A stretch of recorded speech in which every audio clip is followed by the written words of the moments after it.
Breaking the barricades of misunderstanding between medics and the county until the payment seems not to lapse anytime soon. It is the 9th week down the road, wounds of patients and doctors still fresh after their relatives succumbed to COVID-19 and lack of treatment. Adding salt to the wound, 86 health workers were sacked in line of duty by simply asking for their rights by the Mombasa Governor Ali Hassan Joho. Bowing with pressure isn't the case. Franklin Makanga, Branch Secretary, Kenya Union of Clinical Officers, Mombasa, said they will not be underestimated and piled up with threats by the employer when seeking their rights. And this morning we are here again as health workers unions in Mombasa County, wishing to address the following issues. The one, we want to give our response towards the press that was done by the county in relation to the county strike. And we want to say that while they say that we go back to work as they seek ways to address the issues, we want to remind them that we gave them as our counter proposal and they have it with them and are supposed to address our issues fully. Our members have been out of work, now we are entering week 9, and they have not been able to address the issue of the statutory deductions. Also, the employer has resorted to threats and intimidations by even calling our members who are on leave to come back to work, and the sacking of the medical officers, 86 of them, who were sacked last week. This is our position as health workers unions, that we shall not bow to intimidation and the ways that the employer has now decided to use the unorthodox means of handling this issue is not welcome. And therefore we want to say that the doctors who have been sacked, we demand that they are reinstated to work so that this issue can be addressed amicably to ensure that services resume in this county. On the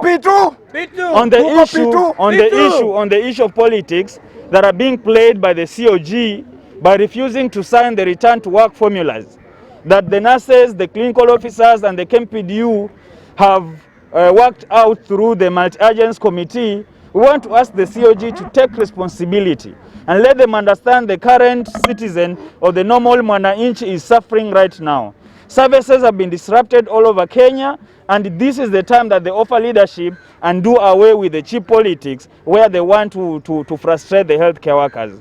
Further, we want to state very categorically that the intimidations, the dismissal letters that have been issued to our colleagues in Kisii County, we want to say that we as health workers unions, we shall not bow to those intimidations.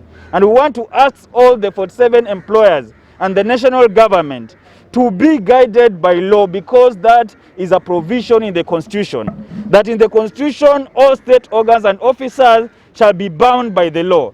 And therefore, let them not go ahead, try to intimidate people, issuing dismissal letters to people, which is against the law. This matter is before court, and they should wait for the court to pronounce themselves on this matter. It is not fair, and we don't welcome all those unlawful measures they have taken against our members. And lastly, I want to say this, that as healthcare workers in Mombasa County, we are very sad that the employer and the governor himself have not taken charge and responsibility over this issue.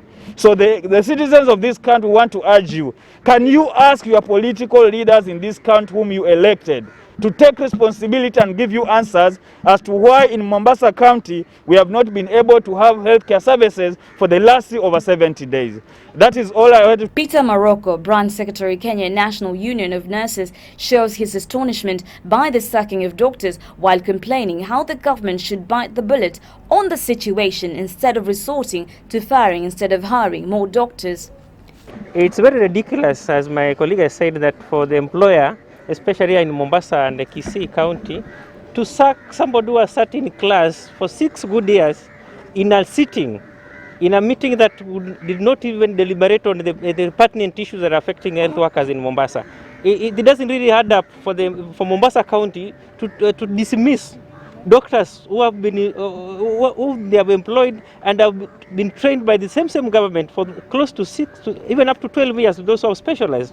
So we are really astonished by the measures the county government is currently taking. Instead of addressing the issues as they are, by holding the horn by its horn, the bull by its horns, so that they address the issues we have. We have actually very simple things that we've raised with the county government of Mombasa. Pay the remittances, and that is all. And call us for negotiation, then we return back to work. But the measures you are taking are really unorthodox as it is, and we don't think that we'll bow to your pressure. We will not bow to your pressure. We've engaged you for so long, since June last year, up to today. You know your weakness. You know what you have not been able to do. Take it up. The governor needs to come in. You cannot keep quiet for close to 2 months. The citizens of this country are suffering. They are not getting health services. People are dying in the villages. And the governor is so silent on this matter, and we know he can pile up pressure on this national government to release the funds they are talking about. 3 months in disbursement, which the national government has not really sent to the counties, is worth enough for them to even come and join us here, so that we can push this agenda forward as collectively as employer and the employees. Another thing, nationally, I believe the Council of Governors is actually letting us down. What does it take to compensate an employee who has died on duty? We are asking the national government and the Council of Governors to ensure that our colleagues who have succumbed, their families get compensated. That is it. And the risk allowance is worth for us to motivate us to go back to work. But when you are taking politics in place of performance of your towards the employees you are employed, it really makes us think that we made the wrong decision to elect you into office. And it's right time that the Kenyans think of this Council of Governors generally and do away with them come 2022, so that we can elect people who think well with about the citizens and the employees they have employed. We shall all be in solidarity until these issues are addressed. We are not going to let it go. We shall hold it strong until, even if it means 5 months like we did it in 2017, we shall.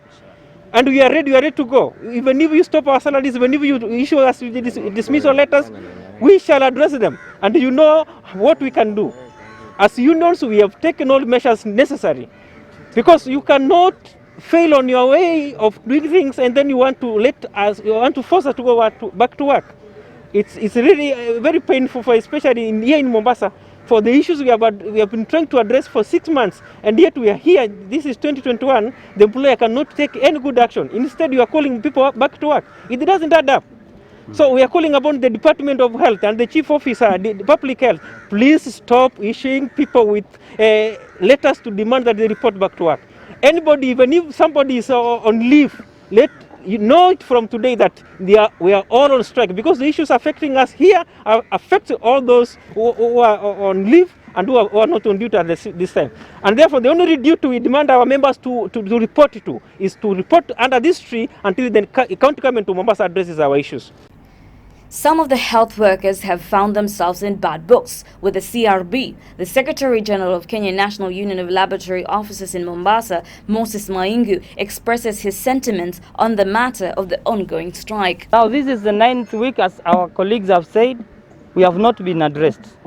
If this was a tender in the Ministry of Health, it could have been addressed so long. But right now, we have been here for the 9th week.